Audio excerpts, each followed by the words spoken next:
In late May through the middle of June, I went on a 19-day road trip, which took me to 16 amusement parks. 14 of those parks were new for me, parks I've never been to before, and there are over 100 standing coasters at those new parks. Unfortunately, I was unable to pick up 100 new coaster credits due to a few circumstances, closures, rain out, and kiddie coaster rules. But I did pick up most of them, and if you add the repeat coasters I rode at my 2 repeat parks, I did ride over 100 coasters on the trip.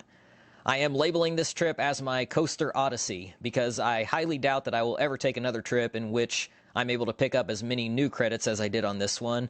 I probably won't ever ride over 100 new and repeat coasters on a single trip again either. I also put over 4,000 miles on my car on the trip. So what you're seeing in this video is my stop at Six Flags St. Louis on my opening day of the trip, which I'm calling Day 0.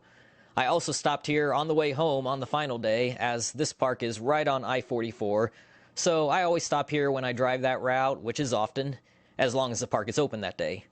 And especially this year, since I did get the Six Flags dining plan, so I stopped in just to take advantage of that, but I also had time to get some re-rides. My other repeat park on this trip was Kings Island early on in the trip. I traveled from there to the east and northeast, then across New York into Canada, then through Michigan and Indiana, and on home.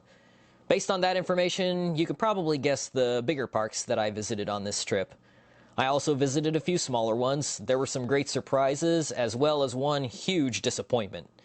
But overall, it was an awesome and very memorable trip, and I will be sharing my vlogs from every park I visited in the coming weeks, giving my impressions of the rides and the parks as a whole. And I hope you enjoy it. If you've seen my videos, you know that I feel that Six Flags St. Louis is a highly underrated park, and I always enjoy visiting this place. These videos you're seeing here are from both Day 0 and on the final day of the trip. Alright, time for GCI, American Thunder.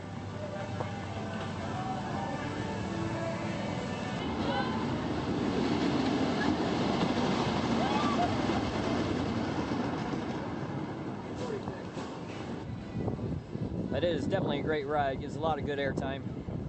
Some floater, some ejector, even though I hear that GCIs aren't designed to be able to do more than below zero Gs, but I swear I hit negative Gs on some of those hills.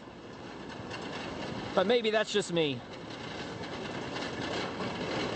Maybe for some reason, not me being a lightweight, I'm easier to eject. So I get ejector when it's designed to only be floater.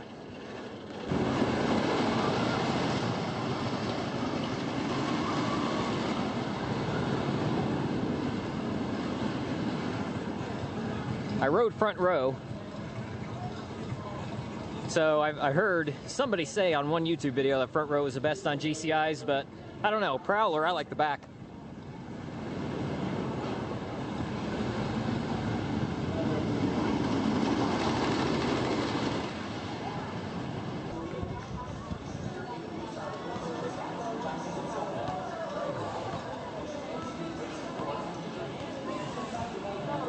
Yeah, that's a fun coaster. I've never done this coaster though, and I probably never will.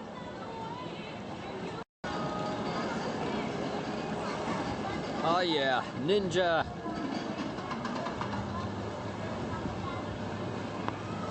One of my favorite rides here at Six Flags St. Louis, the Vekoma Looper.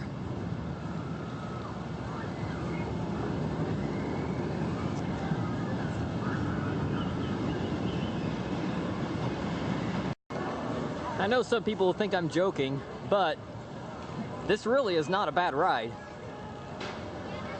If you keep your head forward and hold on to the restraints, it's not bad at all.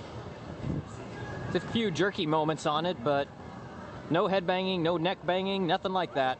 Just as long as you lean your head forward, hold on. It's actually a pretty fun ride. Pull some good G-forces on it. And the inversions are fun.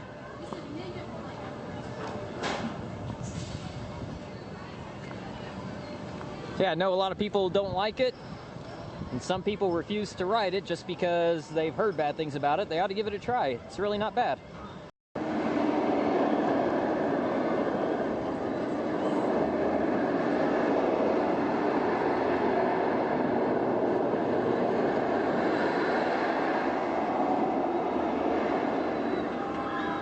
ride never gets old.